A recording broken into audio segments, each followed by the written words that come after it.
तो ये राम कथा की तैयारी कैसे करें, ये उसकी चौथी वीडियो है। क्योंकि मैंने राम का जो है कि लंबा समय मैंने दिया है कथाओं को, दोनों कथा को। मैं मेरी आज भी दिली इच्छा होती है कि मैं नौकरी की तैयारी छोड़ करके मैं राम कथा ही करूं, लेकिन संयोग ना बन पाता है और मेरे पास संसाधन नहीं है और समय की जो मांग है वो यही है। और इसमें जो है कि आजकल लोग समझदार होते जा रहे हैं, साइंस को फॉलो करते जा रहे हैं और जो है कि आपको, लेकिन फिर भी देखिए इस क्षेत्र में कैसे ओछे लोगों को लोग जो है कि बैठा दे रहे हैं। तो आप जो है कि मतलब राम कथा पे ही बात करेंगे, फालतू की चीज़ों पे कोई फ़ायदा नहीं। तो जो है कि आप ये करें कि आप एक जो है कि टीका लेकर के पढ़ें। उसके बाद जितना हो सके आप शास्त्रीय ग्रंथों का अध्ययन करें बैठ करके। तो मैं आपसे कहूँगा कि विवेक चूड़ामणि ये मूल चीज़ है। आद्य जगदूत शंकराचार्य, अप्रोक्षानुभूति, ये छोटी छोटी पुस्तकें आप इनको पढ़ेंगे तो इनमें सार गर्भित है। और गीता का मैं आपसे कहूँगा कि साधक संजीवनी स्वामी राम सुखदास जी की टीका है, उसको आप ज़रूर पढ़ें, ज़रूर पढ़ें। और इसको जब आप करेंगे ना तो बहुत बढ़िया रहेगा। उसके बाद से ये हो गया। उसके बाद से जो है कि आप अपना वेशभूषा जो है सिंपल रखें। आज देखते हैं कि अरे कथा, वो लगता है कथा नहीं, वो पूरा रास रचाने आए हैं, इस तरह का ड्रेस पहनते हैं। आप जो है कि सिंपल ड्रेस पहने। आपके जो वस्त्र होते हैं ना वो आपके व्यक्तित्व के परिचायक होते हैं। आप किस मेंटेलिटी के हैं आपके वस्त्रों से पता चल जाता है। आप ये ना समझें कि हमको पहनने का अधिकार है, हम जो मन करे सो पहने, लेकिन आप एक आदर्श प्रस्तुत कर रहे हैं, आप समाज को ज्ञान दे रहे हैं, आप समाज को शिक्षा दे रहे हैं। तो आप में एक आदर्श की खुद होना चाहिए, क्योंकि आपके एक एक व्यक्तित्व का ढंग जो है कि हम समाज में आदर्श प्रस्तुत करें, आदर्श को बताएं कि आदर्श कैसे होता है। तो आपका वस्त्र, आपका वेशभूषा, आपका व्यवहार उच्च कोटि का होना चाहिए। ब्रह्मचर्य पे खास करके ध्यान दें, क्योंकि हमारे ब्रह्मचर्य व्यक्तित्व का बहुत बड़ा एक आईना होता है। वो हमारे बिन बताए हमारे जो है कि गुणों को कह देता है, बिन बताए हमारा परिचय दे देता है। मैंने एक जो है कि एक विचारक का बहुत अच्छा ये कोट पढ़ा था, ब्रह्मचर्य एक ऐसा गुण है जो हमारे बिन बताए हमारे अच्छे होने का परिचय दे देता है, और ब्रह्मचर्य एक ऐसा गुण है जो हमारे हजार अवगुणों को दबा देता है। सोचिए, दो विचार ये कितने जो है कि मतलब एक साइंटिफिक विचार है।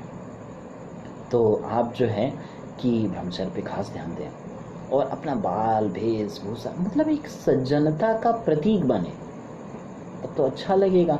ये भूल जाए कि आप होड़ है क्या है कैसे, अगर आपकी जान पहचान है सब कुछ है तो आपको कथा मिलती रहेगी। हम लोग वाला दशा नहीं होगा कि एक कथा आज मिली तो पता चला कि एक कथा 9 महीने बाद मिल रही है, एक कथा साल भर बाद मिल रही है। तो इसमें जो है कि फिर कुछ अपनी आर्थिक स्थिति भी खराब हो जाती है और जो है कि आदमी फिर रहे भी तो कहाँ, क्योंकि घर दुआर तो कुछ है ही नहीं। घर दुआर कुछ है नहीं, रहे तो आदमी कहाँ रहे। और जो है कि जी आदमी खाता पीता भी तो है, कुछ पहनता उनता भी है, तो वस्त्र कपड़े पैसे खर्चे के कहाँ से आएंगे, पॉकेट मनी मतलब कहाँ से। और इस क्षेत्र के हम छात्र हैं तो हम काम धंधा वो जो है कि आप लेबरगिरी तो कर नहीं सकते। पंडिताई वगैरह हो गया तो उसमें हमने इसमें ज़्यादा समय दिया, तो उसमें भी पता चले ना इस नाव के हुए ना इस घाट के हुए, ना इधर के नहीं हुए ना उधर के हुए, कहीं के भी नहीं हो पाए। तो ये है कि आप जो है समय दें और अच्छे से पढ़ें और एक वे में तैयारी करें। तो मैं कहूँगा कि आप कहीं जाए ना, आप लालच में ना पड़ें, किसी चीज़ में ना पड़ें। आप एक तैयारी में पड़ जाए तो मैं कहूँगा कि 2 साल आप कहीं जाए नहीं, हिले नहीं। नित्य त्रिकाल संध्या हो, 3 माला जो है कि कम से कम 3 माला तो ज़रूर करें। 3 माला सुबह, 3 माला दोपहर, 3 माला शाम। और जो है कि प्रातः जो है कि आप गायत्री तर्पण भी क्या करें, गायत्री कवच का पाठ भी करें, और ये सबसे अच्छा रहेगा। उसके बाद से जो है कि मैं आपको, अगर आपके पास स्मरण शक्ति की कमी है तो मैं आपको एक स्मरण शक्ति का तरीका बता रहा हूँ, मैंने खुद किया। आप रात्रि में 11 बजे नित्य प्रतिदिन 21 दिन आपको करने हैं। आपको जो है गणेश जी का जो मंत्र है उसको आप जो ओम गंग गणपते नमः, इसको जो है कि आप जो है कि कुर्सा का आसन बिछा करके दीपक जला करके गणेश जी का जो है कि आवाहन ध्यान और पंचोपचार पूजन करके गणेश मंत्र का जप करें। 21 दिन आप करें, प्रतिदिन 1 घंटा, 11 बजे से 12 बजे तक, तो आपको स्मरण शक्ति की प्राप्ति होगी। क्योंकि मैंने खुद ये करके देखा है और काफ़ी अच्छी आपकी पकड़ हो जाएगी, याद हो जाए। क्योंकि मुझे अब तो मैं भूल गया हूँ, क्योंकि मेरे क्षेत्र बदल गए सब, और जो है कि गोपाल जी तो हैं, ठाकुर जी हैं, सब कुछ हैं, भगवान की पूजा तो करता हूँ, लेकिन वो चीज़ अब क्योंकि निराशा घर कर जाती है। क्योंकि मैंने संस्कृत को बड़ा भाषा दी, उस एक दौर था कि आप संस्कृत से कुछ भी, कहीं से कहीं कुछ भी पूछ सकते थे। यहाँ तक था कि व्याकरण में मेरी इतनी पकड़ थी कि मैं खुद श्लोकों की रचना करने लगा था। मैंने की भी थी। गीता पे मैंने खुद अपनी टीका लिखी हुई है, गीता पे मैंने अपनी टीका लिखी हुई, टीका रखी हुई भी है। और मैंने 1-2 पुस्तकें भी लिखी हुई हैं। एक आचार्य जी हैं हमारे तरफ के, कृष्ण मोहन मिश्रा, मैंने प्रचार हैं, उनको मैंने दी भी थी। वो छपाए या न छपाए पता नहीं, भगवान जाने। तसल्ली देते हैं, दिलासा देते हैं, भगवान जाने। क्योंकि मुझे उनके विश्वासों पे बिलीव नहीं होता, मैं बिलीव नहीं करता। क्योंकि उनके व्यवहार वाणी कुछ और हैं और जो बिहेव है वो कुछ अलग है। क्योंकि मनस्य एकम वचस्य एकम कर्मस्य एकम महात्मना, वचस्य अन्यत् कर्मस्य अन्यत्, वचस्य अन्यत् कर्मस्य एकम मनुष्य अन्यत् दुरात्मना। क्योंकि कहने पे कुछ और, करने पे कुछ और दिखता है। तो मैंने लिखी भी तो वो ऐसे कैसे पढ़ी।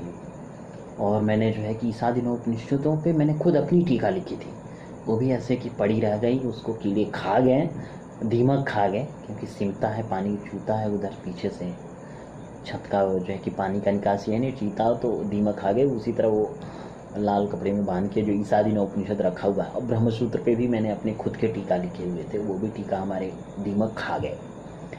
मेरी 2-3 टीकाएँ दीमक खा गए। आपको ब्रह्मसूत्र पे मेरी टीकाओं, ब्रह्मसूत्र पे मैंने पूरी टीका खुद की लिखी थी। तो खुद की रचनाएँ मैं करने लगा था। क्योंकि श्लोक की रचना करने में क्या चीज़ों की ज़रूरत पड़ती है कि आपका जो है कि किस छंद का है, कौन सा पाद है, किस पाद में जो है कि करता क्या है, और जो है कि किस आधार पे, कि उसका एक वे होता है कि संस्कृत के श्लोकों की रचना कैसे की जाए। तो मैंने वो रचना की थी, करने लगा था। तो ये सब गायत्री की कृपा थी, जो है कि बहुत बड़ी उनकी कृपा है। सफल होना ना हो नहीं पाना, सफलता के अपने अपने सबके में होते हैं लक्ष्य जी, ईश्वर का जो इच्छा रहा। तो ये चीज़ आप करें। और मैं कहूँगा कि बाल बोधनिया। और दूसरी बात, आप जो है कि और जो चीज़ पुस्तकें हैं, जैसे आप जो है कि गीतावली, विनय पत्रिका, और जो है कि दोहावली, ये सब का जो खरीद लें, इनका अध्ययन करें। इनका भी पूरा अध्ययन कर जाएं। जब आप उन पुस्तकों का अध्ययन कर जाएं, आप जो है कि शुरू में रामचरितमानस हो गया, वाल्मीकि रामायण हो गया, फिर जो है कि गीता एक अध्याय रोज हो गया, और फिर जो है कि मानस पीयूष हो गया, एक कम से कम टीका रामचरितमानस की, तो और बाकी चीज़ों का। तो उसके बाद गीतावली, दोहावली, कवितावली और विनय पत्रिका हो गया। इन सब चीज़ों का आप ज़रूर अध्ययन करें। इनका आप अध्ययन करेंगे तो जो है कि आपका और पकड़ हो जाएगा। क्योंकि पूज्यपाद गोस्वामी जी ने लिखा है, तो उनका क्या इस पे ओपिनियन है। तो हर फैक्ट से आप लेंगे, हर बुक से आप जब लेंगे ना कि इसमें गीतावली में क्या बोलते हैं, विनय पत्रिका में क्या बोलते हैं, बहुत अच्छे पद हैं विनय पत्रिका के, आप पढ़ेंगे तो भाव विभोर हो जाएंगे। कवितावली में क्या कहते हैं, दोहावली में क्या कहते हैं, तो उन सबका वे क्या है। वहाँ भी उन्होंने सरयू की वर्णन किया है, सीता जी का वर्णन किया है, लक्ष्मण जी का वर्णन किया है। तो वो चीज़ें जो है कि, और उसके बाद एक मैं रिकमेंड करूँगा कि आप अध्यात्म रामायण का जरूर अध्ययन करें एक बार। रामायण तो कई प्रकार के हैं, 110 111 प्रकार के हैं, लेकिन मैं तो 10-12 प्रकार का रामायण देखा हूँ। गीता वाटिका, जब मैं गीता वाटिका रहता था गोरखपुर में, जहाँ राधा बाबा रहते थे, तो वहाँ रखी हुई है। रखा क्या, तो मैं पढ़ा भी था 2-4 प्रकार की। तो आप अध्यात्म रामायण जरूर पढ़ें, सबसे अच्छा होगा। क्योंकि मैं जहाँ रहता था, बाबा रहते थे, तो वहाँ तो पुस्तकों का पूरा संग्रह है। श्री कृष्ण आश्रम चले जाएं तो कम से कम वो आपको 40-50 अलमारी बड़ी बड़ी, सब में आध्यात्मिक पुस्तकों का संग्रह है, भरा पड़ा है। और चाबी रहती, मैं सबसे छोटा था और मेरे लिए कोई पाबंदी नहीं थी, तो मैं जो खोलो वहीं पढ़ो। तो मैं आपसे रिक्वेस्ट करूँगा कि ज़रूर जो है कि आप पढ़ें और एक अच्छा कथाकार बने। मेरी आपकी ढेरों सारी शुभकामनाएं। राम राम।